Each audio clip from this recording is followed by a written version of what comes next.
नमस्कार, एटी समाचार में आपका स्वागत है। मैं हूं त्रिभुवन शर्मा।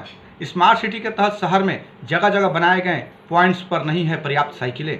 केवल स्टैंड बचे, साइकिलें स्टैंड से है नदारत। मेंटेनेंस व देखरेख के अभाव में स्मार्ट सिटी की व्यवस्था भी हो चली है चौपट। प्रयागराज स्मार्ट सिटी में साइकिल को बढ़ावा देने के लिए लगाया गया बाइक शेयरिंग सिस्टम खुद एक सवालिया निशान बन गया है। पब्लिक की लापरवाही और अधिकारियों की अनदेखी के चलते बड़ी संख्या में साइकिलें कबाड़ में तब्दील हो चुकी हैं और लोग भी इसमें बहुत ज़्यादा इंटरेस्ट नहीं ले रहे हैं। इस तरह से स्मार्ट सिटी के नाम पर एक और प्लानिंग का बजट बर्बाद होने की कगार पर आ गया है। इस योजना का पर्पज पर्यावरण में सुधार के साथ लोगों की सेहत को सुधारना था। रजिस्ट्रेशन का लगता है शुल्क। इसको यूज करने के लिए रजिस्ट्रेशन अनिवार्य किया गया था। रजिस्ट्रेशन के लिए 300 रुपये चार्ज रखे गए थे। इस पैसे को लेकर एक ऐप डाउनलोड करना होता है। जब लोग ऐप को अनइंस्टॉल करते हैं तो यह पैसा वापस कर दिए जाने का भी नियम है। शुरुआत के आधे घंटे साइकिल का कोई चार्ज नहीं है। इसके बाद प्रति घंटे 10 रुपये चार्ज लगना अनिवार्य किया गया था। 2 अक्टूबर 2021 को बाइक शेयरिंग योजना की शुरुआत हुई थी।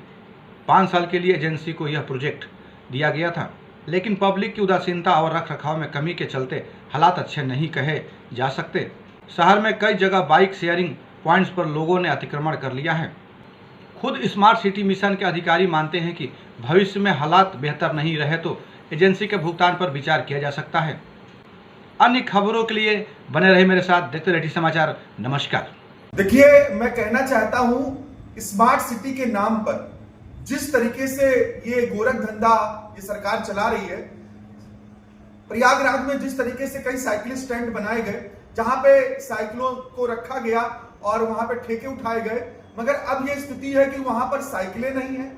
जो साइकिलें हैं वो खराब व्यवस्था में है और जो भी वहां पे स्टाफ रहते थे वो स्टाफ नहीं है। तो कुल मिलाकर स्मार्ट सिटी के नाम पर ये योगी सरकार और मोदी सरकार मतलब आम जनता का शोषण कर रही है। और भी ये नहीं, साइकिल स्टैंड ही नहीं, और भी स्मार्ट सिटी के नाम पर तमाम जो और भी व्यवस्थाएं हैं, तंत्र हैं, वो सब बिल्कुल धराशायी हो चुके हैं। तो कुल मिलाकर ये अवेयरनेस की जरूरत है और योगी सरकार को ये जो ठेके उठे हैं इनको रिन्यू करा के थोड़ा सा इसकी व्यवस्था दुरुस्त कराए, अवेयरनेस बढ़ाए, क्योंकि साइकिल चलाना हमारे स्वास्थ्य के लिए, हमारे समाज के लिए, एक बेहतर स्वास्थ्य के लिए, एक बेहतर देश के लिए ये बहुत जरूरी है। तो जहाँ तक साइकिल की बात की जाए कि आज से करीब 2-2.5 साल 3 साल पहले की मार्जिन रख लेते हैं, उस समय स्मार्ट सिटी के तहत ये हुआ था कि लोगों को साइकिलिंग के लिए प्रेरित किया जाए और हर चौराहे पे साइकिलिंग के लिए स्टैंड बनाए गए थे। बाकायदा लोगों ने अपना रजिस्ट्रेशन कराया था कि हम मंथली साइकिलिंग करेंगे और घंटे भर का ये चार्ज होगा और बड़ी सारी तैयारियां की गई थी। लेकिन जैसे जैसे समय बीता, लोग भी अलग अलग और मुद्दों में भटकते गए और ये सारी व्यवस्थाएं जो हैं वैसी के वैसी ही पड़ी रह गई। अब तो आप देखेंगे कि बहुत सारे चौराहे पे जहाँ पे साइकिल है भी वहाँ पे बहुत ख़राब हालत में है और लगभग गायब ही हो गई है ये व्यवस्था।